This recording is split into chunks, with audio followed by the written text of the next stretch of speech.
Welcome to the 12 Hike Podcast, where we talk about all the ways you can get outdoors. I'm Zach Jenkins. Thanks for listening. My creepy Halloween story. In the October of 2019, I was up in the Vermilion Bay area of northwestern Ontario, closing up camp for the winter, and I was bringing my mules back down to base camp. When I finally reached a cell phone signal, my phone just about exploded with text messages and Facebook messages. When the pack animals were put out to pasture and my saddle string tucked away in their stalls, I opened up all the messages. They were all from two friends who lived even further northwest of my base camp location. There were several pictures of track imprints embedded in moss. There were pictures of long reddish-brown hair tufts that were found attached to the brush where the tracks were found. And one was a very eerie sound caught on video while my friends were out. And it was a screaming, howling of some type. I was asked as to what the hair might be from and what the sound could be. They contacted me because of my background in veterinary medicine and 30 years in the backwood guiding and camping. And they wanted to tell me and contact me before they started telling anyone else. They wanted to know if it could possibly be a Sasquatch. And since both of them were from a very devout religious community, they were worried they wouldn't be believed and would be ridiculed. Do I believe in Sasquatch or Bigfoot? I believe things exist until someone can prove that it doesn't. So, what did I do with this stuff? I ended up packing up my gear and one mule. We drove 4 hours out to where the hair and everything was found. And I rode out probably about another 2 hours into the wilderness to find out what was going on for myself. The trip was cut short into the third day because we had a raging blizzard right at, the end of the first week of August. So getting back out alive was my main priority. Now you're probably wondering what my findings and my personal conclusions were. My second day into the trip, I was able to locate the spot where the tracks and the hair were found. The tracks had long since disappeared, in between my time out and my time back, and there was rain, and luckily there was still hair to be found. The only native bears to Ontario are black bears and polar. This hair was red, like a dark reddish brown or dark brownish red. It didn't have the texture of any type of bear fur that I've ever seen or felt. There were no typical signs indicative of regular bear activity in the area. There was no territorial tree scratching. There was no scat. There was no bear track. Working with experts on the photos of the tracks and the video with sound recording, I was able to rule out bears and cougars, moose, deer, elk, caribou, wolf, coyote, loons, cows, horses, and all other logical possibilities. The track was too human-like and too large for a human and too deeply imprinted for a human or a bear, unless, again, it was a grizzly bear, which can weigh, 1,200 pounds. The hair samples, we got them sent off to a friend of mine at a genetics lab who did it privately for us. We got the results test back. They're Their findings were it wasn't a bear, it wasn't canine, it wasn't feline, it wasn't deer, moose, elk, any type of ruminant like that. The only thing close was a possibility that it was a small percentage of ape and possibly a very small percentage of human, but like very small. And the final results from the lab were an unknown mammal. After the results of the test and from my work up there, the video was leaked to the press. It went viral across Canada, and the controversy, of course, started. The laughs, the disbelief, the jokes followed.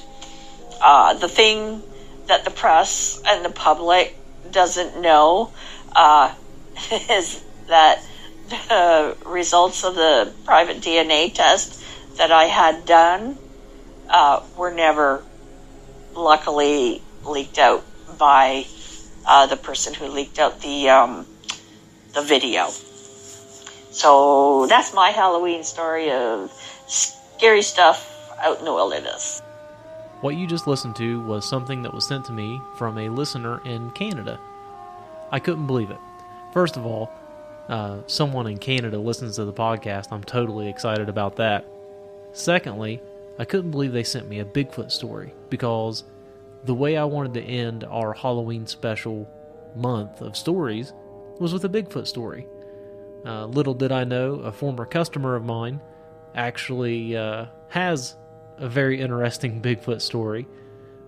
Mike and his friend Joe, through what some may consider odd circumstances, met one another and started researching Bigfoot. And this was all based on an experience Joe had that absolutely changed his life. I don't want to talk too much about it. I'd rather you hear it from Joe himself. There. Now he's connected. There we go. Before we really get started, we're trying to get it on the computer, like where we can both just kind of sit here side by side. Will that work? Yeah, that's fine. Okay. Just hug each other a little bit. It'll be all right. So I'm just glad this stuff ain't live, because it kind of made me a little nervous. You're fine. It's like I'm gonna get on there and look like an idiot. No, we're here with Zach. You'll look fine. Yeah, we used to. It's doing some kind of update, but just kind of a little backstory. Some of that questions, how we met.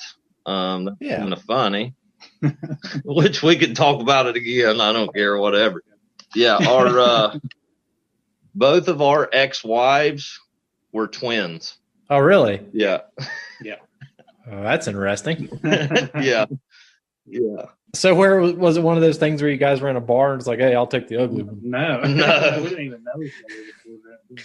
Yeah, we didn't know each other until, all that happened. That's interesting. But we've stayed good friends and all that stuff. And yeah. Now, Joe, are you from Southern Ohio? Yeah. Okay. Like Wheelersburg, yeah. Okay.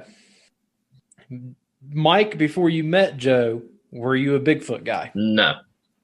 All right. So, Joe, what'd you do to my buddy Mike here to get him convinced that Bigfoot's the real deal? Well, I mean, it would just come up, in conversation, because when I was 12 is when I saw one, and you saw one, and so it was kind of just knowledge between the group there, the wives and their family, and so it would just kind of come up in conversation, and eventually, he started kind of, I want to go check this out, which most of the people that actually, you talk to about this, they do try to, well, it's kind of like two ways. They'll either want to go out there and check it out themselves, or they just shy away from the whole thing. But yeah, he just kind of wanted to know more, and so he just started coming out and checking stuff out with us, and yeah, it went from there with it. Huh. Where did you see Bigfoot or a Bigfoot? There's not just one. There's Right. Well, the first one that I ever saw, which, hold on. Yeah. There's more than one. oh yeah, yeah. Okay. All right. Continue. There's more Sorry. than one. There has to be a breeding population to sustain anything. Any kind of, yeah. I meant more than one sighting from Oh, Joe. okay, Yeah, okay. I've not. I mean, I've seen a few over the years. I've not. It's nothing compared to some people. The first one was definitely the most. Had the most impact because I had never heard of one. I had never, seen anything like that. It wasn't until after I actually saw what I saw that we kind of got in touch with some people that started to open my eyes to what I saw. But basically, where I grew up here, there was, how many acres would you say that field is? Probably. Oh, I don't even know. There's a really large field out front of where I grew up, and beyond that field, there's a strip of woods that connects basically, an entire region of woods. If you really look at it on a topo map, it kind of, it's just a small strip, but it has, potential to connect woods all the way to the river from here. So it's just a long stretch of woods it's not really, at that time, it wasn't really populated like it is now. Around this area where I live now, there were very few houses up here. So we would just be turned loose to kind of go do what we did, play, fish, whatever. And I had went up there one day, it was 99, to fish. And I was just, doing my thing fishing, and I heard something coming down the hillside above me. And I didn't really know what it was at first because it was on all fours at first. And there were two deer that came out of the woods, in front of it. And I thought, that was the end of the story. They came out and ran down the path and ran down into this field here. And, but right after that, that's when it came out behind them. And it went all the way up to a barbed wire fence, and then it stood up. And the only thing I remember is because at that point, I think I just kind of had a gap. I didn't know what I was seeing. I had never been in the presence of something in the woods that actually frightened me, because I grew up, as an outdoor. I mean, we would, be in Wayne National weekly, it seemed like, just driving through or hiking, or, my father, he was a deer hunter. So, I had never been frightened in the woods. But when it stood up, it just seemed like it kept standing up. The size just, as a 12-year-old kid, it seemed like it was just a giant, which it was large. And, it was standing by this fence, looking out towards the field where those deer went. And it actually from what I can, recollect, it actually motioned in a way towards those deer, what we would do to be like, come here. It just kind of went like that one time and turned around, and it walked right within probably 15, 20 feet of me up the bank of this pond. What it was is an old logging road, and then the pond was right down under it. So I was down below it. So when I'm seeing this, I'm looking up farther, I'm looking up at it. It walked all the way, past me, another probably 30 feet or so, and there was a fallen oak tree from a storm, and it was a really large older oak, and it kind of leaned up against it and took a really deep breath. And while it was walking, I noticed it looked like it was hurt. It was injured, or, maybe old something. I didn't get a very good look at exactly what was going on there, other than it was favoring its entire right side. And the eye, his right eye, and it was a male. His right eye was kind of foggy looking, like a cataract or an injury, just some kind of issue there. And I don't know if maybe that's why he just walked right through there, or if he knew I was there, or I don't even know if he knew I was there. But he just kind of took a deep breath up against that tree, let it out, and just walked straight up into the woods. And I just remember standing there for a minute. I had literally peed myself. And I just walked away, all my equipment, everything. And I ran. Once I got to the edge of the field there, I walked about halfway through, and I just took off running because it kind of hit me what just happened. It took that long to really sink in that whatever I was looking at shouldn't have been there. So I ran down here, and my sister and our mother was sitting here on the front porch, and the first thing I had to do was call my dad, because that was the outdoorsman, and tell him everything. And I was so shaken that literally for days, the first thing I did was I kind of stopped coming outside. I didn't feel safe. I actually even put cardboard and stuff over my window there, because I felt, if this thing's this close to me, and at that time I didn't quite understand what it was still, to me it was a monster, I mean, I didn't know how else to put it, but pretty much I called my sister in Kentucky, and I got away from here for about a week or so because I just couldn't sleep. It affected me in a lot of ways. But that was basically what got me into the whole thing. I mean, it was almost like I was thrown into it because I had never even heard of it. And then, it was just right there. And so, yeah, that was pretty much the first. And later on, we had brought in a researcher, and they actually took a hair sample from something that was found up there from that log, and it had to be that from him, because the collar of it matched, that it was his collar, it was the length, everything. It was about 3 or 4 inches long. It was a grayish, real dark gray. They actually sent that to OSU up here, I think Columbus. And he got a paperback saying primate of unknown origins, and they never did return the sample, and that was it. Never heard anything else about it. So, yeah. Okay, so full disclosure, my feelings on Bigfoot, I'm on the fence. I think he could be there. I'd like to see a little bit more hard evidence. Yeah. Sean, on the other hand, I believe is in the skeptic realm. Am I right, Sean? I used to be a pretty heavy believer of Bigfoot. Every culture pretty well around the world has a story about Bigfoot, Yeti, abominable snowman,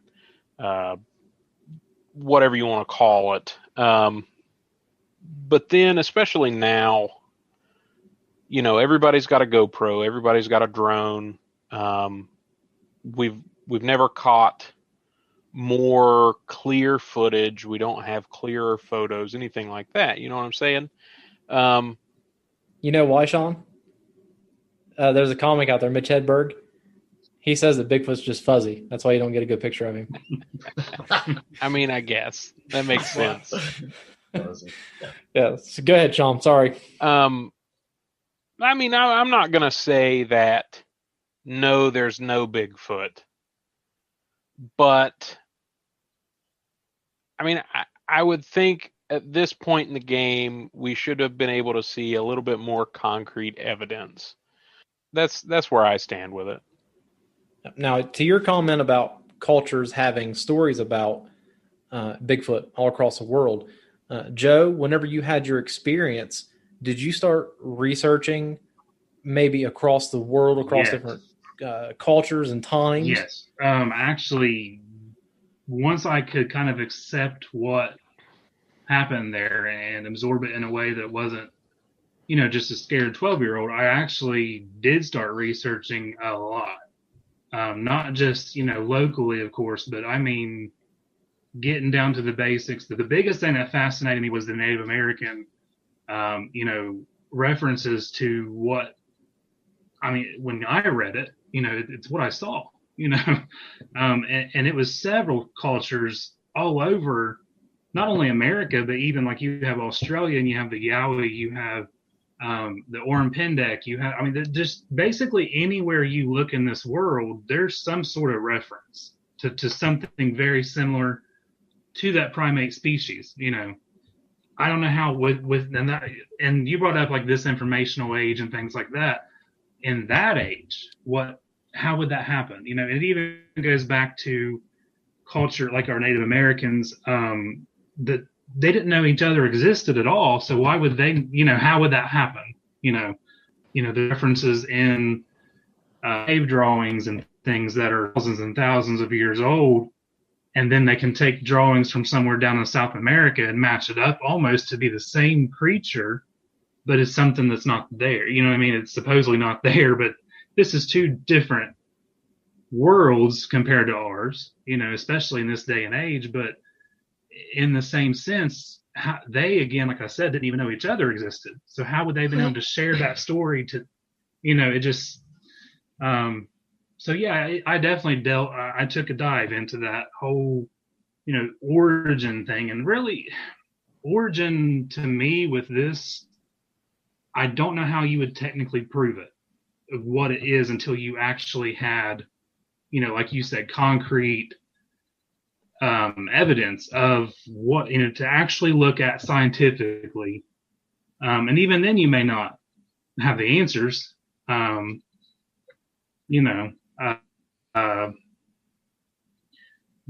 it's a lot of perspective. I think everybody has opinion on what it could be, or if it, what it is, supernatural, whatever. But until I think we had an actual physical portion of evidence that was allowable. And what I mean by that is I don't think there are very many people in the higher powers of government that would like this to come out. But why? That seems kind of odd to me. It's just a big hairy animal. Have you ever heard of Melba Ketchum? Who? Melba Ketchum. Melba Ketchum. No, Sean, have you? I haven't. No. She done a DNA study, which I haven't really read into it, but I do know the maternal DNA, the mother's side is human, and the paternal DNA, they have no clue where it come from. Hold on. How old is this, and where was the study done? Oh, Melba Ketchum's been in the last, what? It's within the last 50 years. 100 years. It was recent. Melba Ketchum was, she's a scientist. Yeah, it started. Yeah, since DNA's come out, I would. Let me just look what y'all are talking right there. Yeah, I'm not really sure. Yeah, Sean's going to pull it up here, I think. Okay. I seen him internet sleuthing. The only reason I ask, I had a lady send me her story about Bigfoot this past weekend, and she's from Canada. Yeah. She's a backpacker, and she also does work in the veterinary realm. And she did the same thing. She took studies, took samples, and sent them off to labs and had them privately tested. And it came back, same deal, primate origin, all that. Mm-hmm. Yeah. And that's, the thing was with the OSU, just like that one, it was a hair sample. And when he sent it, he even put out there, hey, I want this back. I don't care if you can't trace what it is, I want it back. It never came back. I mean, why would they keep something like that? But it did say unknown primate origin. That to me, I mean, I didn't need any physical proof because I saw what I saw, but there's no primates here. So explain, that was a lot of proof to me. There's no mistaking that. What's interesting to me is that, one, it got so close to you and didn't know you were there. Like I said, I don't know if it didn't know or if it just didn't react like I think it should have. If it knew I was there like an animal would, like a deer alerts you, when a deer knows you're there, things like that. I can say the only reason I would think that it didn't was that injury to its eye and that entire right side. And it just so happened that's the side I was standing. I mean, it just lined up that way. But then again, coming down that hill, which I went up there several times past that point, it still wouldn't have been able to see me very well because of my size and the way the bank's positioned down under where it's coming from to begin with. It just wouldn't align unless, but the thing I don't understand is it had to smell me. Had to have. But I don't know much of a reaction if it did. And maybe that's because it was focused on the hunt. Maybe where I had been up there all the time to start with, it just didn't think twice of it. That was like a playground for me. So I was up, it knew my scent, had to have. I don't know, just theory, I don't know why. Or if it did, for that matter. Interesting. Like it didn't think of you as a threat. It's just something that was in the atmosphere. That's something I've had to kind of, explain to myself, because you don't really know. I took a picture of that. A lot of stories, a lot of like encounters that people will talk about, they're very intrigued by children. I don't know nobody knows why. If they're, a grown man, I think they look at a grown man a lot differently than they do a child. I don't know if they look at them as, just an interesting something to watch. What is this little thing? But just from stories you hear, they don't see children as a threat in any way. Yeah. So Interesting. So that was your first experience. You said you had others? Yeah. Well, shortly, after that, we started researching with a gentleman down here in Southern Ohio. And from there, now it had been, when I saw that first one, it had been a few years before I ever saw anything again, as far as, an actual sighting. Now, but there were several different things we were going through that they were there, but I just wasn't seeing anything, past that point for a while. There was a night we had night vision, out. We would go out at night to call. I had saw one between a tree. And I was just kind of panning the area, and it just, it was right there in between two trees. And that kind of shocked me because at that point, we didn't even really know they were there with us that night. It just kind of, they were being real quiet. I don't know if you've heard much about their ways of communication at night and things like, well, in general, but at night, especially here. No, I want to talk about that stuff here in a little bit for sure. But it kind of just shocked me because it came out of nowhere, and it looked totally, when you're using a night scope, how things like that show up, it's a little bit, the eyes turn into like lights, it just kind of lit up the whole thing. And I took a few steps back and I realized what I'm looking at, and it didn't make any kind of noise at all. Just, it was there and then it just walked off. I mean, we could barely hear it walking away. That was the second time I had saw. Now there were people in the team that were seeing, personally speaking, that was the second time I'd ever seen anything. But so with your research, has anyone been able to determine whether or not there's a group or a family of them in that area? Mm-hmm. Yeah. I didn't form one, but yeah, we formed a group. And basically, I don't know if you've ever heard of Dallas Gilbert. Okay. Well, we had started researching with him for a few years there, and he taught us a lot as far as, the sign goes, where to look in different areas, because the only areas we had been familiar with were close to us, and he was more familiar with like Shawnee State Forest and, different areas like that. And I have to kind of tiptoe around this. It's fine. Let's go ahead and address it right now. Okay. There's a movie, not your typical Bigfoot movie. And it portrays these two gentlemen from Portsmouth as very comical. I mean, easy to mock. I loved the movie. I kind of came away from it with a different viewpoint. These two guys are passionate about what they do. Oh, absolutely. To hell with what everybody else thinks. Yeah. But I could see how it was very easy to get this preconceived notion of these two gentlemen. So absolutely. Tiptoe all you must. Just I've seen the movie and I know what you're saying. Part of we weren't around for that. Yeah, part of what we had to kind of break free of them, because, and I don't know the exact causes with Dallas. There were times he was experiencing things that no one else in the team that was right there was experiencing. That's the only thing I can kind of put it as, is he did have a medical condition that I don't know if he wasn't getting the oxygen to the brain like he should have been. I'm not trying to be, mean about this at all.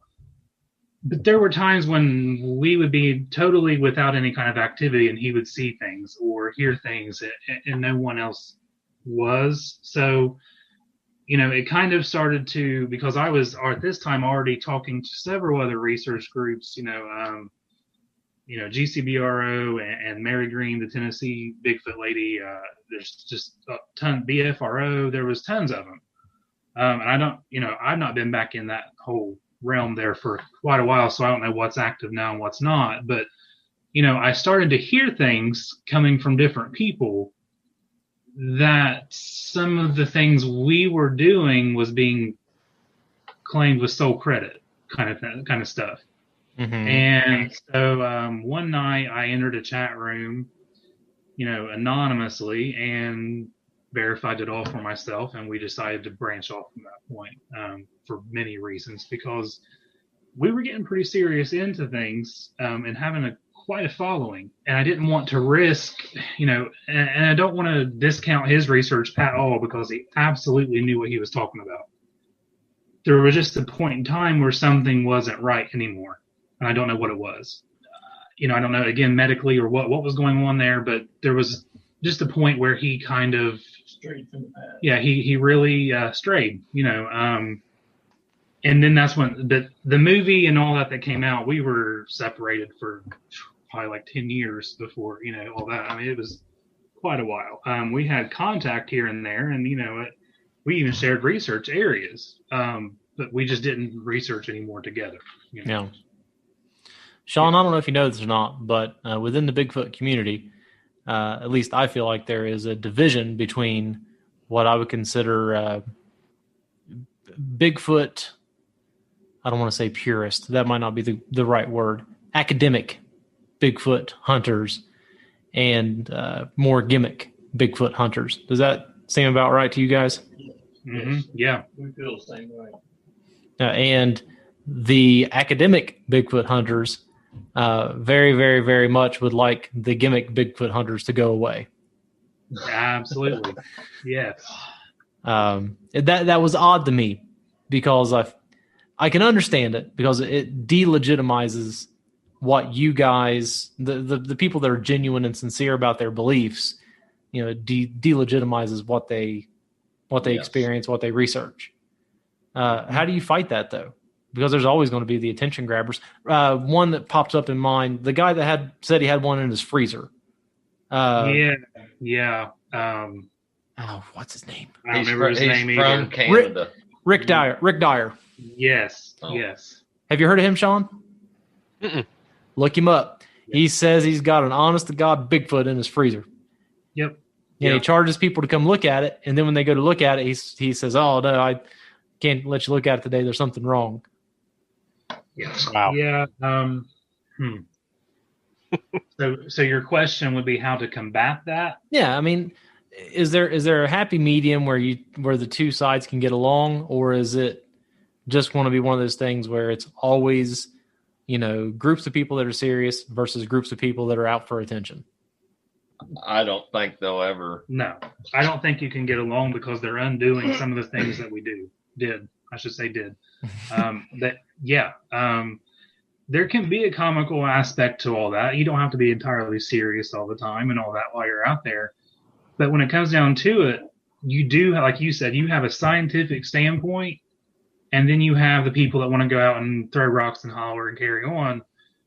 It definitely undoes what the scientific standpoint, is trying to do. I always did pretty well with tolerating, things like that. You just have to keep doing what you're doing and believe in what you're doing, I guess. And to each their own, I guess. Just leave it at that, because I don't think there's ever going to be a medium there. Well, we never did anything for fame or recognition or anything like that. We just kind of stayed to ourselves, done our own thing. We had a website, and I'm not tech savvy. He took care of every bit of that. But, we had a website. I'd get on there and look around at all our stuff that he was putting on there. And, we just did our own thing and put it out there for everybody to see. Yeah. Yeah. We had, for a minute there, it was my father, uncle, Mike here, both of our wives, and we had quite a bit of a team going, for a while there. Yeah, my nephew. Oh, my nephew, Jonathan, or my cousin, Jonathan. Mm-hmm. He was killed in Iraq. But before that, he would go out and research with us also. And now that's one thing too. He was a staunch skeptic. Matter of fact, the reason he ever got out there was to disprove we were real.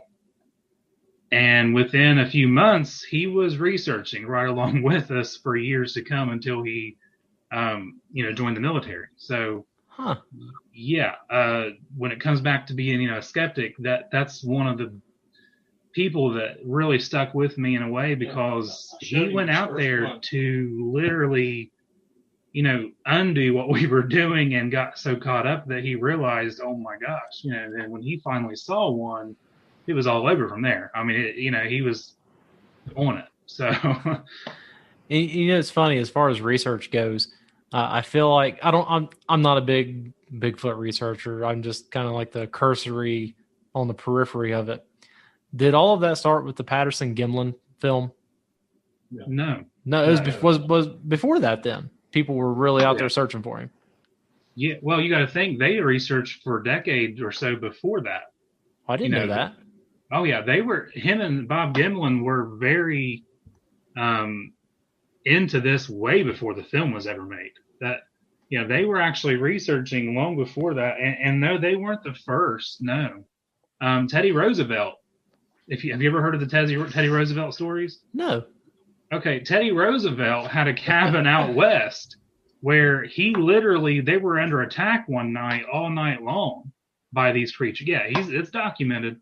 Huh? So check that out. Yeah. If there was ever a man in history that was going to shoot Bigfoot, Teddy Roosevelt was going to be the guy. Yes. Well, it's there. So it's in his diaries, in his journals, whatever you want to call it. Teddy Roosevelt. Write this down. I gotta write this down.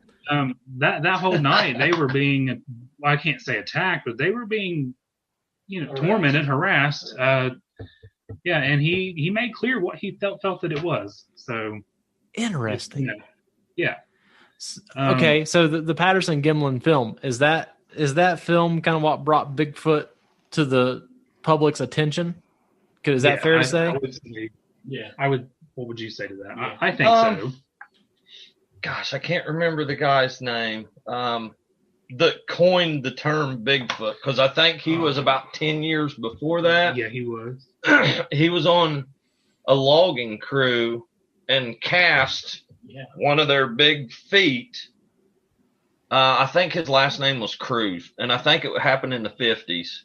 But he cast, plaster cast one of their feet print, and that is where the term Bigfoot was coined.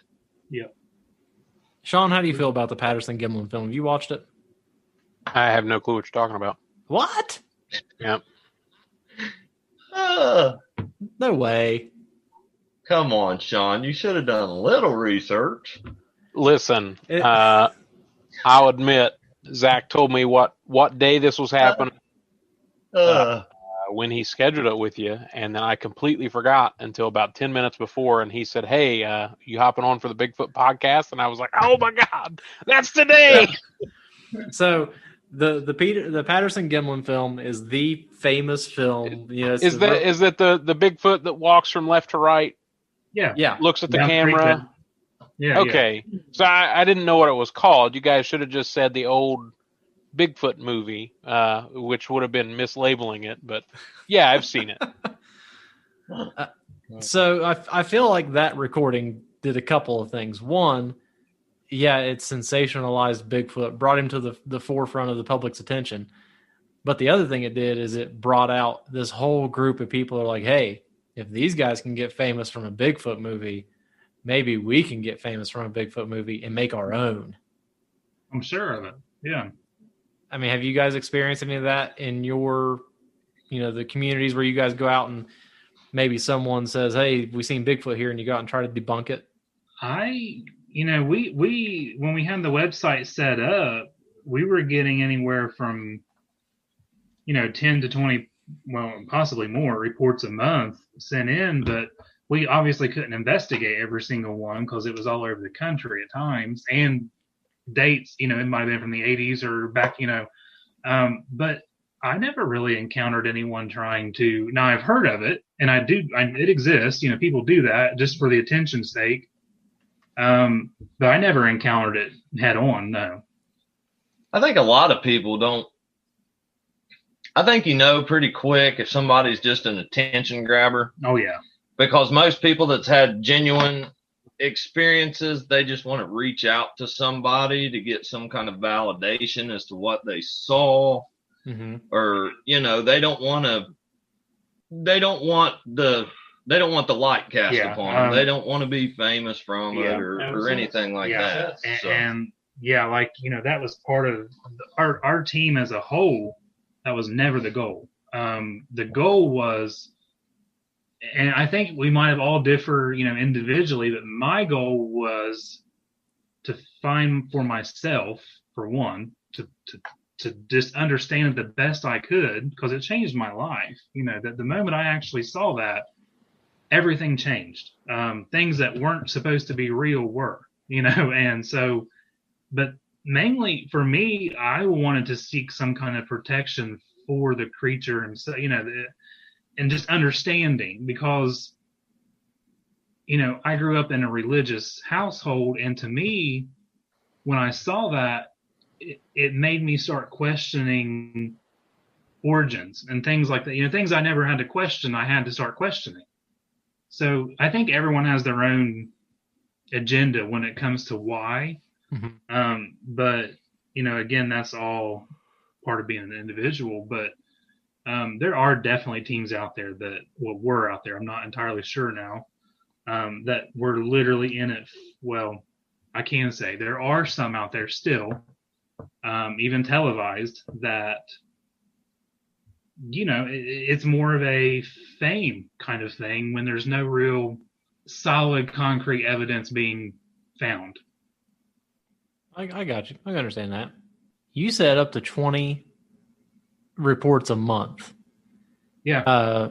Me and Sean were talking, and Sean's question was something to the tune of, how has any research been done on how much a creature like Bigfoot would need to survive?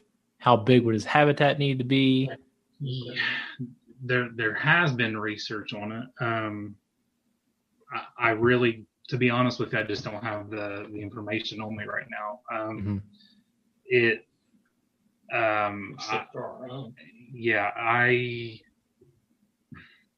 I've been out of this for the better part of a decade. Oh, really? Okay. Yeah. Now that's not saying, and every time I'm in the woods, don't question if I'm looking. And I'll never not ever be able to go in the woods and just not think about it. You know what I mean? Ever. But as far as researching, I've not for quite a while. So 10 years ago, I could have answered that question right offhand. I just don't have those numbers. It would take a lot. I think at one point there was a study done with GCBRO involved where they would need like upwards of 4,000 to 5,000 calories and things like that. But you have to look too at a creature that can sit and eat half of a deer in one sitting. Mm-hmm. So And they eat deer a lot. yeah, and they do like deer. So So that was another question that I had. Were they carnivorous or they're omnivores. Yeah, omnivores? Okay. Yeah, absolutely. And another question that I have, because when you read stories and you see reports, people report Bigfoot being anywhere between 6 feet and 15 feet plus tall. How big is Bigfoot? That's an individual thing. You may see babies. Well, on typically- average, I guess. On average, I would say between 7 and 8 feet. Average, yeah. Okay. How does something that big hide? I mean, he's world champ hide and seek. Well, have you ever seen a grizzly? No, but I mean, there's none in Colorado. Right. Well, I mean, that's the way I look at it is how if they've existed for these millennia, they just it's a natural thing to blend in. I think they literally it's in their DNA to protect themselves like any other creature, and they know that they stand out. I'm sure. The big thing is they'll use things to their advantage. They will use a stump to hide behind. They will lay flat on the ground in the field when a car passes. That they know when. And one thing too I've noticed is they just don't seem to put themselves in a position of discovery. And the motivation behind that, I don't know. I can't tell you that.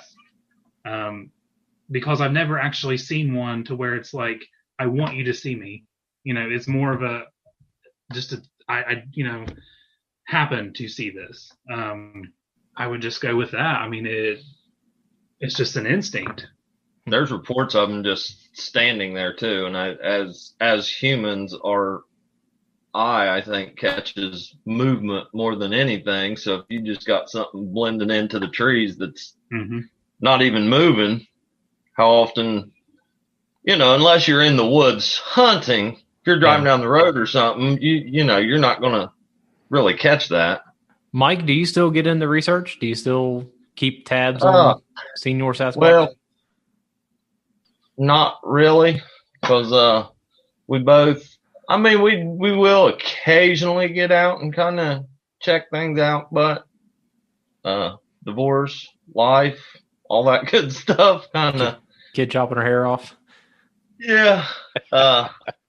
Yeah. But it's kind of funny because what was it? We got married within a year or two, and then we both got divorced from the twins within a year or two. Yeah.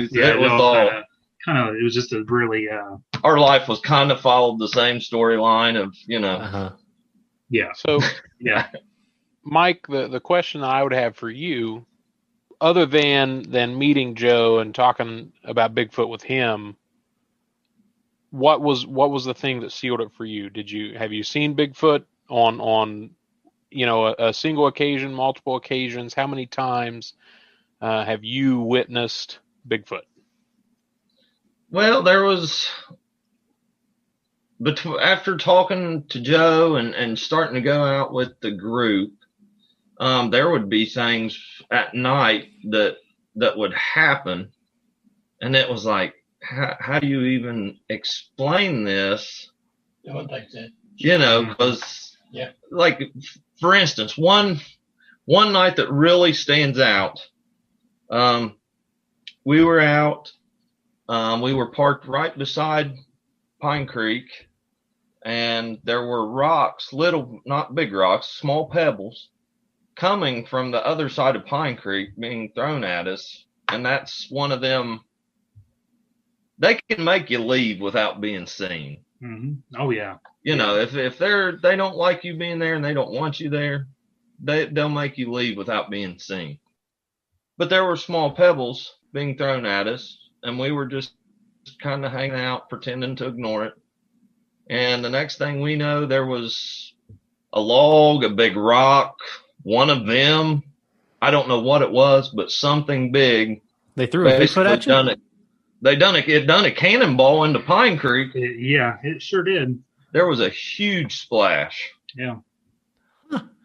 So that's interesting because I went to the library, the Portsmouth Library, for it was like a Bigfoot. I don't want to call it a seminar, but this group came down just to do a discussion about Bigfoot, and they went to a park somewhere in, I think it was in the eastern part of Ohio, and they had the same thing: Bigfoot throwing rocks at them, doing little things to try to harass the people to get them to leave. Mm-hmm. Is that something that's common amongst all Bigfoot reportings? This harassing nature, intimidation, stuff like that? If they want you to leave, yeah. Yeah. From any reports, that I've seen on our, the site's not there now, but on our database, even abroad, just through the whole thing, yeah, that's a very common thing. Vocalization, snapping, twigs, hitting rocks together, hitting, a certain period or a certain sequence of knocking.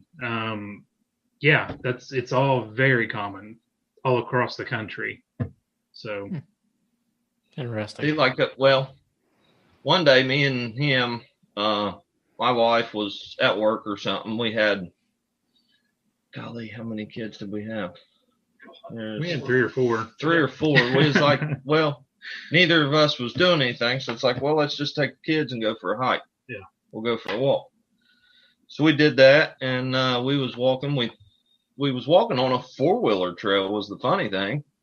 And there were people out there riding. And if you listen to certain encounters, they're curious too. They don't like being seen, but they're curious. Mm-hmm. But we thought we heard a 4-wheeler coming, so we stepped to the side of the path. Something landed in a bush right beside us.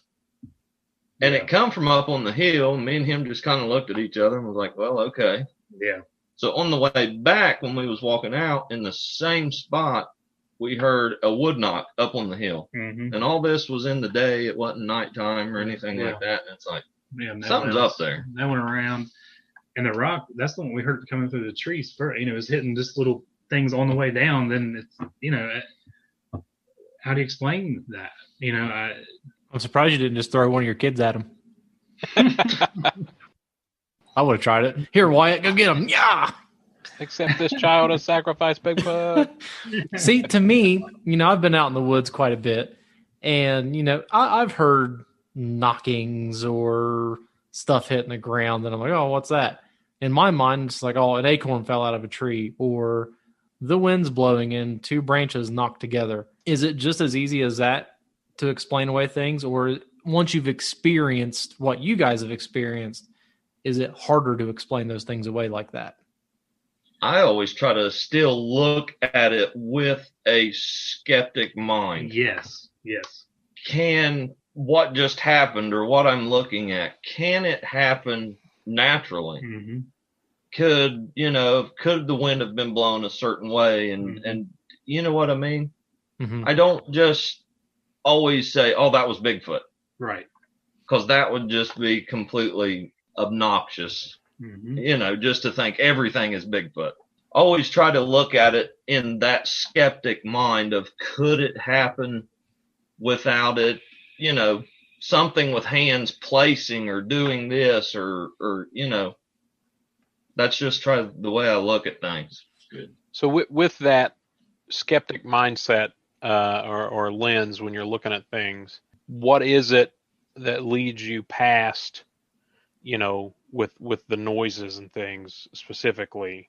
Is it a pattern that you look for? Is it amount of repetitions? What is it that leads you from, well, it is a windy day out here and there's some branches knocking into each other, to Bigfoot's not happy that we're here right now? Well, I would say, if you got branches knocking together and there's stuff hitting the ground and there's absolutely no wind, it's, and a lot of things like, I wish we had some pictures, but like a lot of the things that we look at is arches, because they will do like tree structures and different stuff like that. Yeah. They alter their habitat? Oh, yeah. Oh, yeah. Yeah, they'll lean trees together. You'll find saplings that's arched over and they're fully alive, but the very ends of them are shoved under a log that has been laying on the ground for 5 years because it's almost completely rotten. Or rocks. We found with rocks. We found them. I've even found them, which I'm sure I'm not the only one, but literally jammed into the ground itself with no reason to be there. No fallen structure on it, just literally jammed down under the mud. What's the purpose for something like that? I know we don't really know, but what's the conjecture? Yeah, theory is among most researchers is it's a pathway. It's a travel, a safe way of travel. Just as such as the X markings you find, which they look like a literal X in the middle of the woods. It can be two different kinds of logs, two different trees that didn't belong there. Not everything you find obviously is going to be made by them, but when you find, say, treetops from nowhere around there, what do and it's made into a situation to where it's lodged together in one of the paths that you are having activity, you kind of have to take account for that. And with that specific sign, that's something that most researchers look at as that's a warning for others to stay out of. And I say that because a lot of times when you pass those and it's you kind of run into hairy situations as far as there may be children. I don't know their reasoning, but they seemingly become more aggressive when you're in an area like that. That's just on my own accounts. It never goes well when you are farther into their zone that they've tried to warn other creatures off. So they naturally don't want you there, Yeah. As far you had asked earlier with the knocks, there's a pattern. It's normally 3 knocks. The wood knocks is what, and a lot of people will call it like a wood knock or wood talk. That's what a lot of people use. It'll literally be a pattern of usually 3, and then it just stops. And then if you answer with 3, you'll be picked usually back up with 3 more knocks. How do it's hard to explain that as the wind because there's a pattern. Not always, but usually. Overall, do people have a feeling that Bigfoot has a more calm and easygoing temperament, or is he an aggressive creature? I say it. I think it depends on where you go. Yeah. Because a lot, which I told you about that Sasquatch Chronicles podcast. Yeah, that's interesting, by the way. That's a pretty cool podcast. I like it. You get down south, and because their theory is, I think it's 4 different kinds of them, depending on which region of the United States that you're in.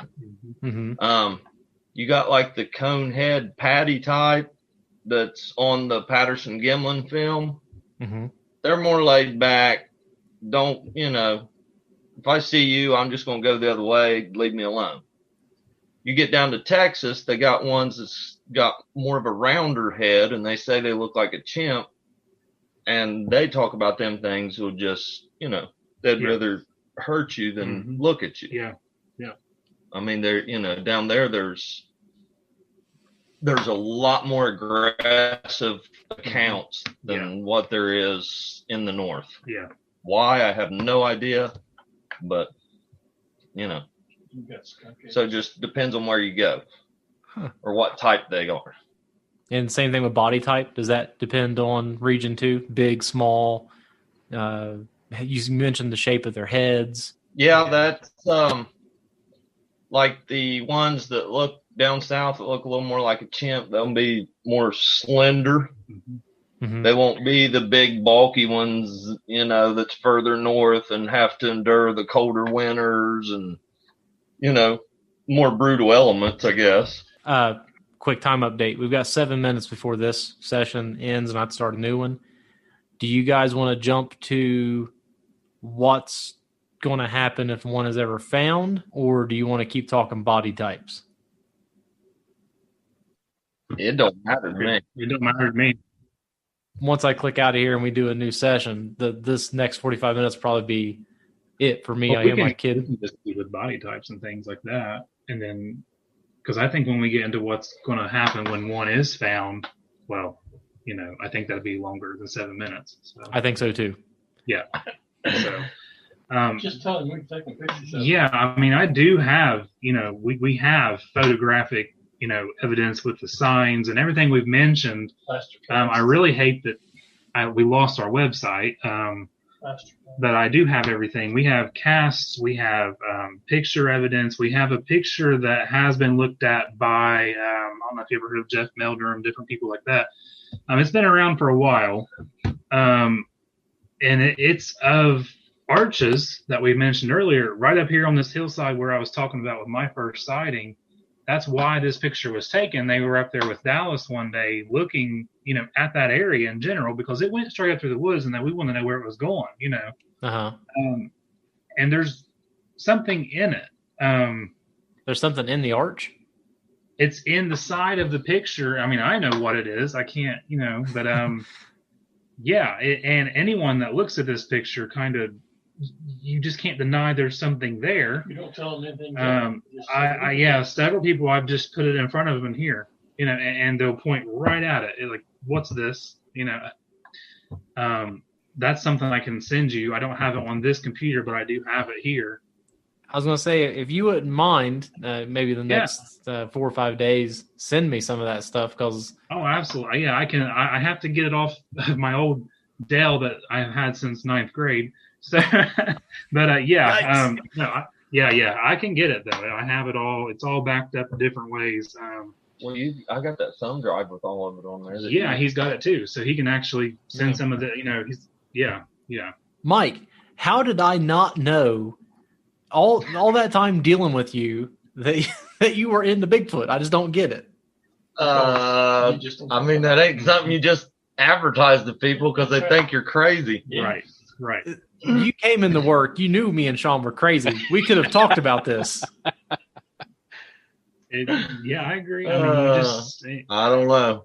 I was very reserved for putting my name out there at all about this for a long time. That's a shame that there's such a stigma around believing in something like this. There is. Well, there is. A stigma. Most definitely. Because it's almost, you could almost say the same thing about people that are very religious. You you did it. Well, it's a relevant comparison because no one's laid hands on Bigfoot. No one's really no one has concrete proof that can't be refuted some way or another. Religion's kind of the same way. It's just one of those things you believe it down in your bones. That there's a God and there's Bigfoot. I think that this is a fun topic to talk about.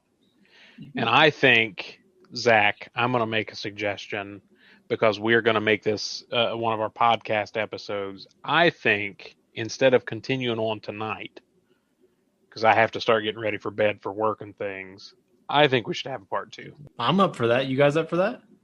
That's fine with me. Yeah. I feel like we've covered a lot of ground. We've set up a good solid base.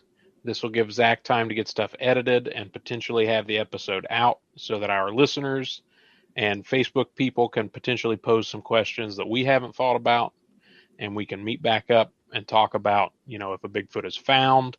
A couple questions that I still have about Bigfoot, Bigfoot society, if there is one, if there isn't one. Why haven't we found dead big feet, Sasquatches, however you want to say it? Questions that I have. And I think one more 45-minute Zoom meeting isn't going to get it all done. And I think, at least between myself and Zach, we could sit around and talk about this until we both got in trouble. You know what I mean? Oh, for sure. This is a decade of research that you guys are tapped into, so I agree with that. And plus, it'd be nice, if you guys wanted to go back and look at some of that stuff, refresh yourselves just a little bit.